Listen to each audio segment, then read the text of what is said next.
So we are here at the Scrum Coaching Clinic, Agile Coaching Clinic series number 3. And today's topic is about embodying a coaching mindset, just embracing a coaching mindset as an Agile coach. So glad that you're here to learn something new, and who are already aware, probably you'll have some unlearning moments. Welcome again. Let's talk something about Scrum. So Scrum is a mission-based organization. Their whole purpose is to humanize organizations by going deeper into unlocking their pre-science to challenge their thinking and drive transformation. And they are a proud member of Scrum.org and Scrum Alliance, and as well as PTN member as well. And so far, they have transformed 15 organizations and 3,000 plus people. And also a proud member of ProKanban.org. Today, we have Arunvignesh sharing his insights and experiences about how embracing a coaching mindset for an Agile coach is going to be valuable and also help him during his journey while transforming organizations by humanizing them. Welcome, Arun. Glad to have you on board and eager to hear what you have for us. And just a quick introduction about before he introduces himself. I think Arunvignesh is a CTC certified from Scrum Alliance and ORIC trained, also an IC Agile instructor and Scrum Foundations educator. Over to you, Arun. Thank you, Umar. It's a bit of logistics, people who have joined now. I'm just going to share the Jamboard link that Umar was showing it. We're going to use the Jamboard for questions and stuff. I'm going to put that in the chat. Umar, you can just do it as well whenever new participants are joining. Definitely, I'll make a note of it. Thank you. Yeah. To give you guys a context how to use Jamboard in case you don't know. So you have something like, I hope you're seeing my screen. There is something like a card symbol at the left corner, left panel. Just click that, a sticky note will appear. Just type in your questions and then just click a save. Your sticky would be saved here. To start with, we have a question for you guys. Just click the link, whatever we have posted in the in the Zoom chat. You can join the Jamboard and then you can start putting your thoughts as well to make it interactive. I hope everyone got the link, the Zoom chat. Yeah, sure. I've shared it again. Stop. Oh, okay. I guess it's just a host and panelists. Now I've shared it to everyone.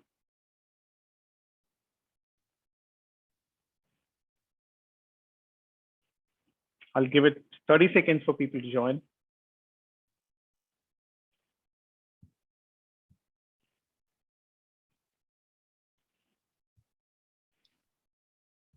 So once you join the Jamboard, navigate at the top using the navigation panel. Just click the right arrow mark, go to the 4th Jamboard, and then you can create your stickies to add your thoughts. What is mindset?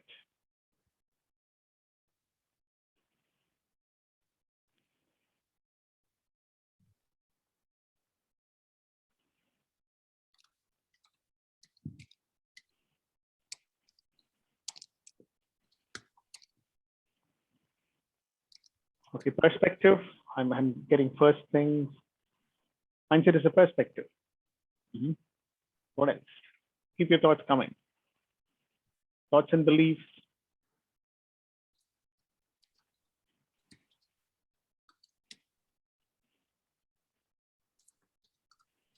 Yeah, thoughts and beliefs.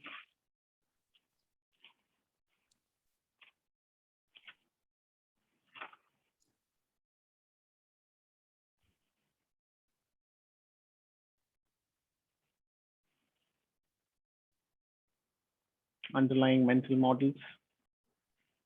Okay, good. Thanks for your thoughts. I guess a way of thinking, thoughts and beliefs. You're pretty much closer. Yeah, say you pretty much nailed it.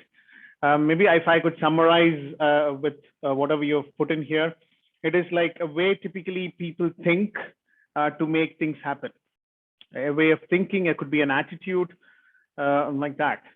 That's what we call it as a mindset. It is a belief as well. It is a belief. As certain people think, you know what, this is the belief I have for me to make things happen. So that is called as mindset. Yeah, thanks for your thoughts. I hope that brought you into the session today. Today's session is enhancing or embracing coaching mindset as an agile coach. So before I get on to the topic, just want you guys to give how I'm going to take next 20 minutes to give my perspectives. I'm going to take help from Barry O'Reilly. In his book, he has given this beautiful picture how one can change a mindset. Mindset is not that easy to change, right? So how to go about it? He gives insights around start with changing the perspectives. Start giving some perspectives. That will help them change or that will impact them to get into the change in mindset, which is going to bring the behavioral change into the people. So now what I'm going to do is, for the topic, embodying a coaching mindset or embracing coaching mindset, I'm going to give perspectives from my experience, whatever I had in my career for the last 5 years, how I evolved to change my mindset to move into to have the right mindset for an agile coach. So I'm going to share it, share my perspective, and I leave it to you guys to see if it works for you, and then see if you can go about changing the mindset and then change your behaviors as well. To start with, I'm going to start referring from International Coaching Federation's definition on this particular coaching mindset. So by the way, this is one of coaching competency given by ICF. People who don't know ICF is International Coaching Federation, a body who's like who holds the professional ethics, who has given professional ethics and then competencies for people who are growing in the professional coaching career. The definition, what they give us, develops and maintains a mindset that is open and curious, at the same time flexible, and also client-centric. So to explain a bit more, when you say open, it's more about open to learn something. As a coach, you've got to be open to learn continuously as well. So it is not like you've got into a job as an agile coach and everything is set. I know some sort of a frameworks and stuff. I can just survive. No, that's not the thing. You have to be continuously learning something new. Or for that matter, even if you have done few transformations and you feel comfortable going into the third transformation, things may go tangential, because you're dealing with people, you're dealing with a lot of emotions of people. So for that matter, you got to continuously have an open mindset and then continuously learn from your experiences. Next thing is being curious. Curious is like, we call it as like childlike curiosity. Whenever you go and talk to some of the kids, some new stuff, they have like they'll be very curious to ask a lot of questions about it. Likewise, whenever someone comes up with some sort of thought processes, as an agile coach, try to have like childlike curiosity and try to listen for the potential rather than assuming things of, you know what, this is what would have happened. I've seen many things. Do not go into that. Even if you have 10 plus years of experience in your agile coaching career, have this childlike curiosity. That will be a very great ally for you in your agile coaching. Let's take an example. Typically in my career, when I started as a Scrum Master and Agile Coach, whenever the development team members comes and tells me, you know what, managers are coming and attending our daily Scrums, I typically tend to think of having a conversation with the managers. You know what, you don't have any role in the daily Scrum. Probably you can have a conversation with them later. That's how I have been approaching. But over time, I realized that, you know what, people may get offended. People may have certain agenda behind why coming to the daily Scrum. So try to empathize them and then see what is that they need from that particular daily scrum, the information that they need, which can be given to them prior hand, or some sort of a dashboard report, something like that. If it can be given, then it's their purpose can be solved as well. Because like everyone has their own agenda set, KPI set. A manager could be pressurized from his top management asking for certain updates, which he may not have. He may think that he may get it in a daily scrum. So try to empathize them. Be curious as much as possible. Do not jump the gun and then go by the rules of the frameworks and methods that we have in the agile industry. So that's one thing, being curious, and then being flexible. Okay, you took an approach and then it falls flat. It may every time you may not get the right result whenever you approach. So try to have an experimental mindset. Be flexible with your approaches so that you get the desired result in one way or the other.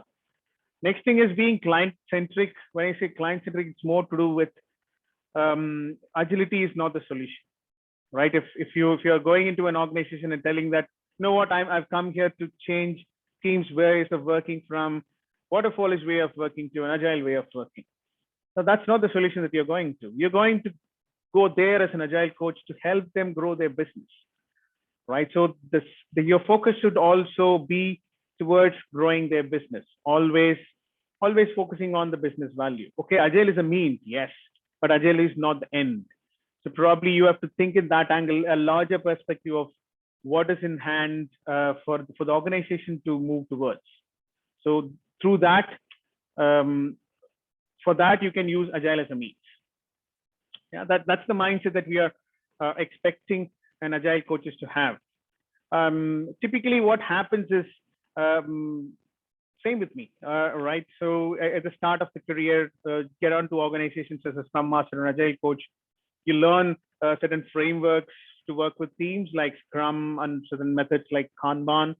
You learn it, and then you feel that you're comfortable. You know what? Whatever situation comes in, I have something to rely back on, and then I go and refer the practices, and then I come and implement. But most of the times, we get into the struggle of not able to get the right result.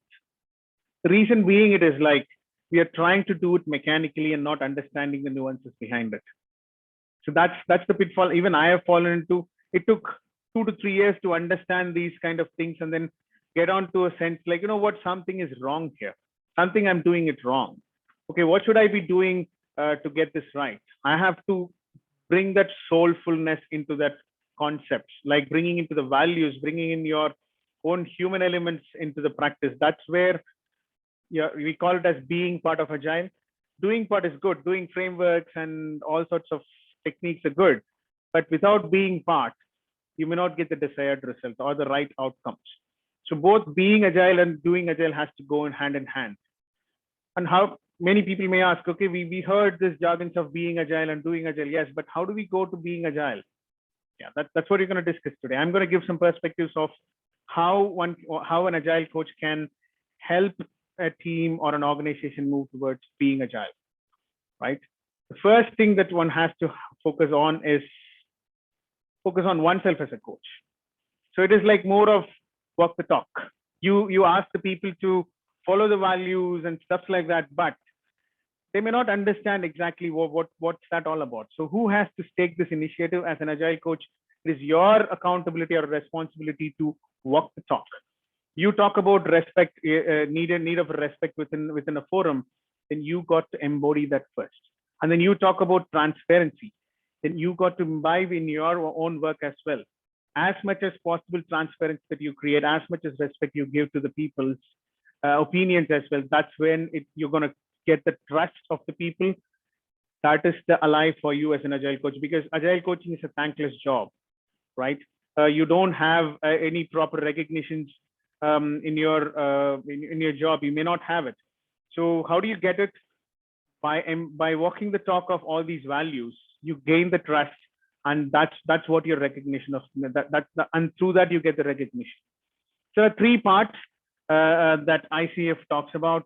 They talk about, as an agile coach, one has to have the highest level of self-awareness. Then so that they understand what the situation is. And the next thing is they regulate based what their emotions based on the need, which is like next is self-regulation. And the next thing is self-development, continuously developing oneself. So here, as I said, the first thing that as an agile coach to help teams move towards agility or being agile is you have to work on yourself. We talk about this, most of you would have heard about this Pareto principle, or we call it as an 80-20 rule. That rule is like one has to do the most important works. The 20% of the work has to be done so that 80% of the consequences are taken care. Likewise, 20% of the part in agile coaching has to be only doing part of it, which will help teams get better. What do you do? The 80%, 80% is rest 80% you have to be focusing on oneself, one's own growth as an agile coach. That's when you're going to help the teams move towards being agile. So let's go with some, let's go and understand a bit more about some examples around self-awareness or some themes around self-awareness. First thing is understanding your role. That's very important. As an agile coach, you get into the hierarchy. You may be a manager in your organization. You're asked to do an agile coaching role. Then probably that's where your conflict of interest comes in. You have to be mindful of it. Understand what role you're playing, and do you have the right fitment for the role. As an agile coach, it is not like everyone can become an agile coach. It is same with any role for that matter, right?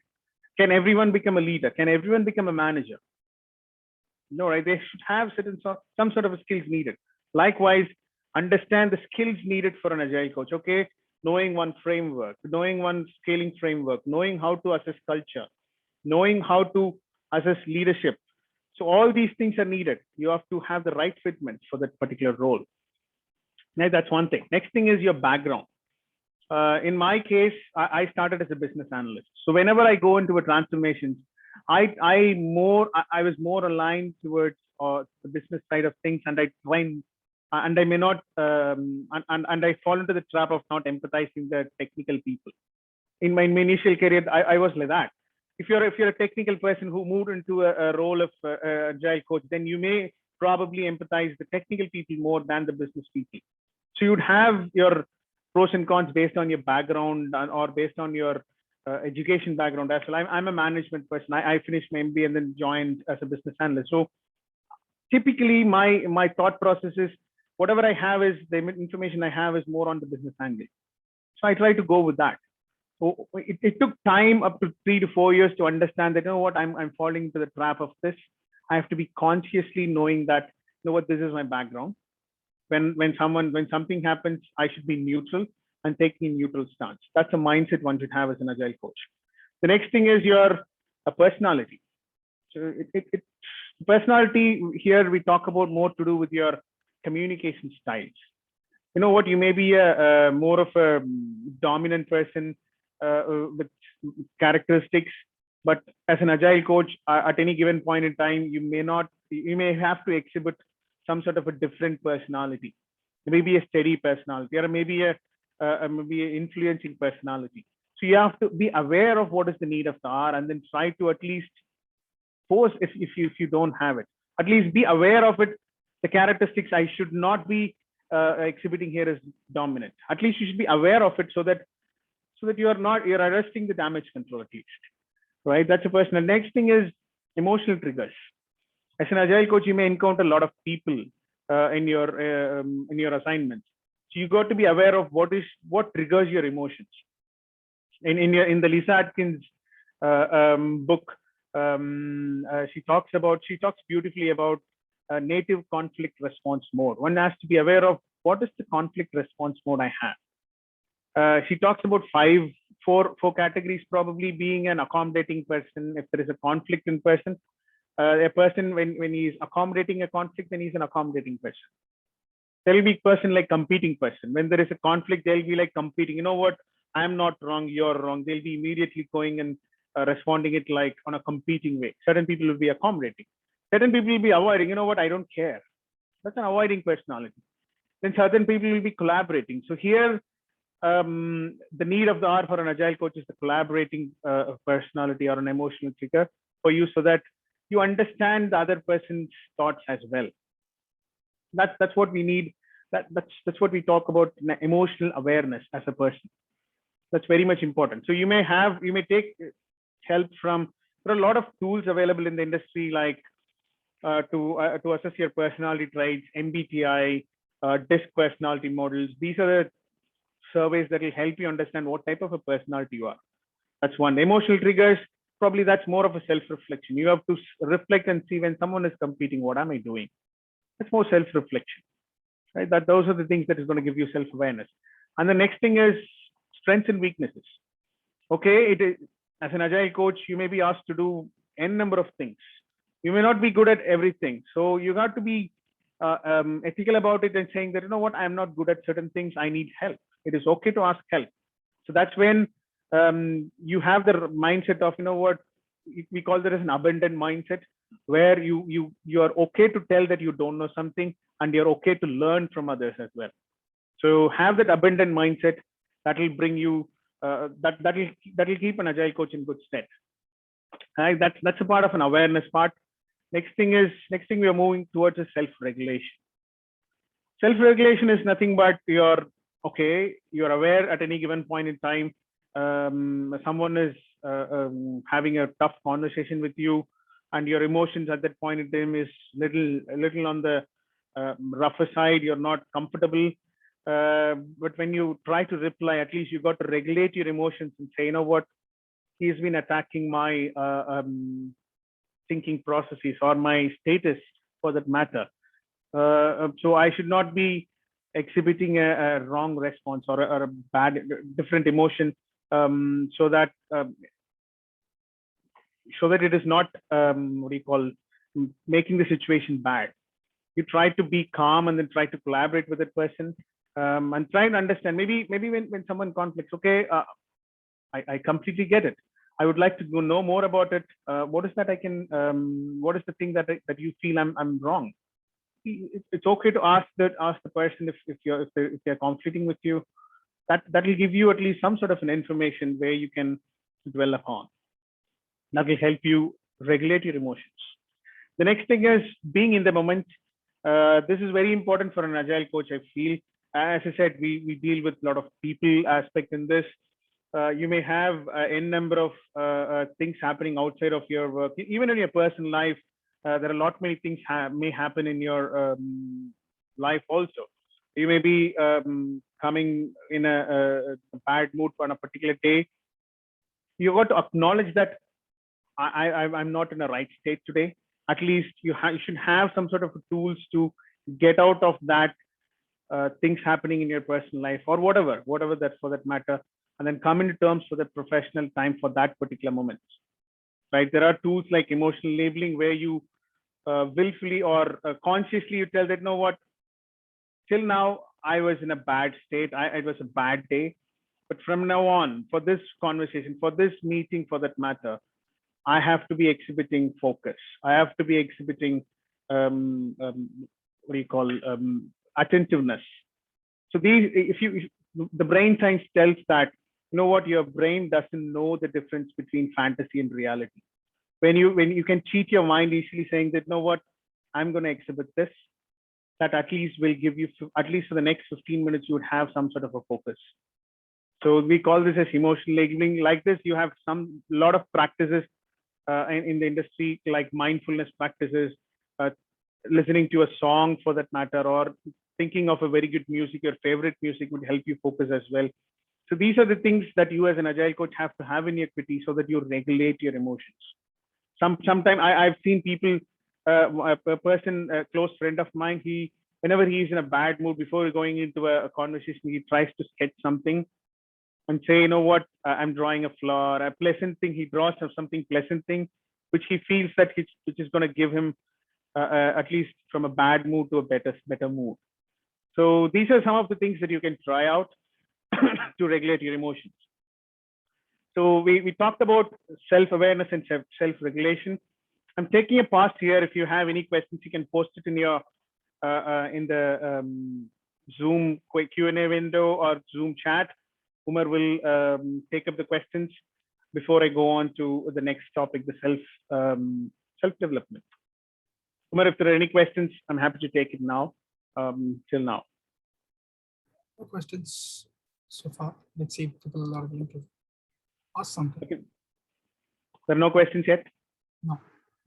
Okay, great. Okay, moving on. The third thing is self-development. We talked about self-awareness. Okay, awareness about yourself, regulating your emotions, and then regulating your emotions. That's the next part. Self-regulation. Next thing is your self-development.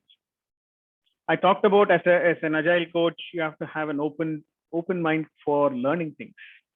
At any given point in time, it is very important for any individual, for that matter, to have some sort of a goal for them to achieve in a professional career. If you don't have a goal, then probably you got to set one, because then you might be shooting in the dark. Where are you going to achieve? Where are we moving towards in your career? You may not have that right path towards it. Have a compelling goal at a given point in time, so that's gonna help you understand. Okay, this is the goal I want to move towards, but what is the current reality I'm in? Your goal help you reflect on what is your goal help as a reference point to see where are you currently. So it'll help you understand the current reality. Now you understand the different distance between your current reality and the goal. Now you try and have a plan for you to move towards from your current reality to your goal or a vision. In the book Fifth Discipline, Peter Senge has called this as personal mastery. He called this as a rubber band effect. At any given point in time, you should have some sort of a tension between your goal and your current reality. That's when you would have that motivation to move towards your goal. So that's the thing. Always have a goal for yourself as a coach to improve yourself, or to learn something for that matter. It could be a book reading. It could be writing a blog. It could be attending some sort of a meetups like this to learn about some things. Have some sort of a goal to learn, right? That's the first thing. Next thing is ongoing reflective practices. Again, it goes hand in hand. I talked about current reality. So for you to understand your current reality, you need to have good reflective practices. It could be a simple questionnaire that you can have in your day to-do list. Probably, okay, what is my career plan? What is my career moving towards? Do I have a right group of people to discuss about my career? Am I learning do I have a group of people whom I can go and talk to learn about it? Am I having the right books to learn about my to achieve my goal? It could be a simple checklist that you can have, so that you reflect regularly and then see how we are progressing towards your goal. So it both goes hand in hand. And the next thing is knowledge on other professional services. And as an agile coach, you may have to work with technical people, business people, organization perspectives, many things. So let's talk on a business angle. If you have to work with a business angle, a business or a product owner for that matter, at least you have some sort of a knowledge around how to write a product vision to help the product owner, or help them get better in their business, like having some sort of a canvases in your kitty, like business model canvases or something of that sort. Or for that matter, if you don't have it, then probably it is the right time to point out, you know what, I know how to build certain things around how to go with business model canvases, but I may not have the expertise to do a product launch, right? Probably then we have to tell them, you know what, I don't have this kitty, but I know of people who can do these things. At least having knowledge around professional services around the industry who can help it out, at least it will help you in a good step. The other aspects is like more of assessing organization culture. Another example, you may not be a good person who can go and you may not have right tools to assess an organization culture. And probably you have to figure out what are the organization culture available in the market to assess it, cultural assessment available in the market to bring it to the organizations and assess the organizations. So these are the things, at least having some sort of a knowledge would help for you to move on in your agile coaching path, right? So that's about the self-development. So one tool that I can help you guys to plan for yourself is eco cycle planning. This is again a reflective tool. This will help you understand what is the current things that you're doing. Probably if you're doing over and again, and it becomes a second nature to you, they call it as a maturity. You're matured in this, and you're still doing that. Then probably you have to see how you can slowly distract that, and then try and bring in a new things that you can do, so that it gives birth to you. It gives birth to that particular action items, and then you take it from there. It's again a reflective tool. You can refer this in liberatingstructures.org, or search in eco-cycle planning, you'll get it. It's a very good reflection tool. And to give it a summary, we talk about embracing the coaching mindset, or embodying a coaching mindset. Competency is more about helping the coaches understand how open they have to be to have ongoing learning and development for themselves, for oneself, and then how to stay curious and develop a good reflective practices so that they understand what the current reality is. Next thing is being flexible about their background, their emotions, their culture, and their intuition as well. So that's a summary for you guys. I'm open for questions now.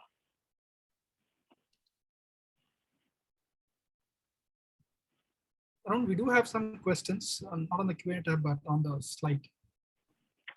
We'll read it out for you. Do you have any suggestions? Yeah, sorry. Go on, sorry. Yeah. Do you have any suggestions to assess teams before starting coaching? Please share your experiences. Assess teams before starting coaching? Yes. Yeah, that's a very good thing. So I understand it's more to do with assessing the teams. When you say it seems more to do with team health or team's technical practices, or how far they are into their agile journey, something of this sort. We have very famous tools available in the market. There are two prominent tools I have used in my experience that are good. One is Agility Health, is one site that you can refer. You can it will be like a survey which you have to roll out as a coach to the teams to understand their maturity levels with respect to their requirements, technical aspects, their their culture, their teamwork. That's one thing. Another thing is another very good thing. If I have to choose one, I would be choosing this one. We call it as comparative agility. Comparative agility gives again similar services on top of the things. One additional thing the comparative agility gives is like it gives you a comparative score of how the industry is performing at this given point in time, and then you can compare it with your current organization. That's how the comparative agility tool is. Comparative agility tool, as far as I know, you can run up to 5 surveys for free, so you can use that. Thank you, Arun. Thank you. It was helpful. I'm sharing the links on the post for everyone to make use of it. Okay, now there's a question. What is the first step to begin to embrace coaching mindset? Absolutely. So that's the thing we started off with.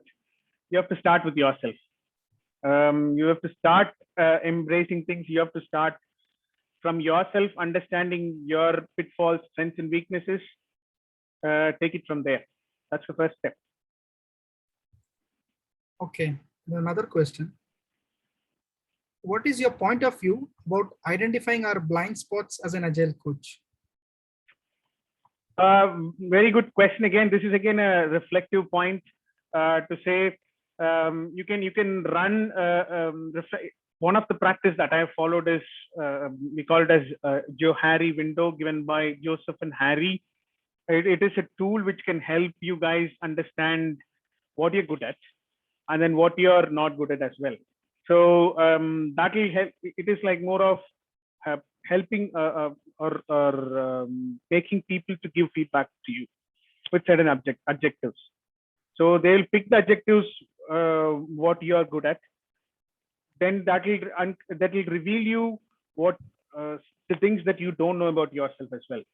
Because at times you may have exhibited some sort of a what do you call behavior at any given point in time, and you may not be aware of that.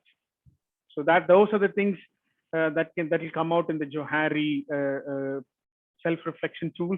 So use that. I have a question now. We were talking predominantly about minds. We talked about unlearning. So are there any tools to unlearn? Yeah, we definitely covered on the aspect of these things. If we unlearn, we are going to have new perspectives and that will impact our behaviors. So any such tools for unlearning purpose or identify? I know one was very beautifully called about liberating structure that you eco-cycle planning. Any other thing that you think of, like from a leadership standpoint? Predominantly, Agile coaches not just work at team levels. At times, they do also work with executives. So, what would that tool or your experience as working with leaders? No, so you can use different tools, but my personal favorite, you can use the eco-cycle planning for any type of activity. It is not necessarily only for certain specific activities. It is like a very generic tool. The eco-cycle planning. Now you talked about your case about working with leaders. So at this moment, let's think of this case. You're a Scrum Master and Agile coach who's working with teams, and you have not worked with that's your bread and butter, and you don't have an opportunity to work with leaders at this point in time. Then your maturity is you've worked with you're only working with teams and you don't have an opportunity to go with. That is your rigidity. You're into the trap of rigidity where your organizations. Okay, how do I creatively distract things? Now, okay, how do I make this team self-manage, right? So that you have a lot more time, so that you can invest on it. So now, in a different activities, now you have to creatively distract your team activities so that they take care of certain things, and then you have time. You creatively distract to get some more time. And then you start showing your thoughts. Showing your thoughts is you got to work with leaders. Okay, now go and showcase it. Let me know what teams are managing themselves.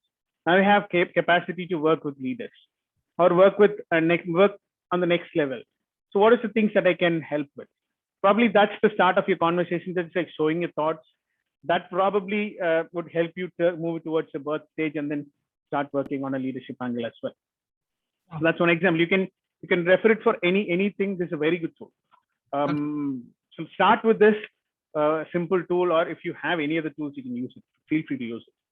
Yeah, we have further 2 more questions coming on Jamboard as well as here. So we'll probably take first Pavas Malvia's question.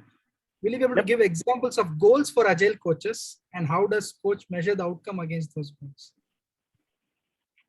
Sorry, which question? So yeah, on the chat window, what are the goals for an Agile coach to measure themselves? I know this is apart from coaching mindset, but I think you've covered pretty much about business value. Probably if you want to add something. Goals I'm not sure what aspect are you asking goals for Agile coaches. If it is for your self-development, then I talked about how to improve your self-awareness. So these are the goals: improve your self-awareness, improve your self-regulation, improve your self-development. Self-development as in, okay, how do I develop myself as a coach? I talked about, okay, you're working with teams. Now I have same example what Umar was referring. Okay, if I have to work with my leadership teams, so that's my next goal, right? Okay, for that, what is that thing that I need to be doing? Okay, I need to know some sort of leadership assessments. So have a goal for that particular thing. What is compelling for you at that point in time? Create a goal, and then around that, try and see how to create an awareness for that, how to create a self-development plan for that. Or if your question is around, if you're working as an Agile coach in an organization, what is your goal or what is your measure of success? Then I would say your measure of success should be in line with what is your business success as well. So as I said, agility should be your means for the business to succeed. You should always relate to the end goal. Even your performance measures should be related to the business outcomes or the team's outcomes. So yeah, that's the 2 perspectives. Yeah, we have 2 more minutes on this. We have 3 questions. So probably a culmination of all. I mean, how important for an agile coach is awareness of technical practices? I think that's one question. And a difference between a doing and being team. Teams were Well, just. I'll start with the first question. I'll take the first question, Umar. Technical practices, as I said, agile coach role is not not like in one person can do everything. It is not like a magic wand that you have that you can go and wave and then everything changes into gold. No. So it's up to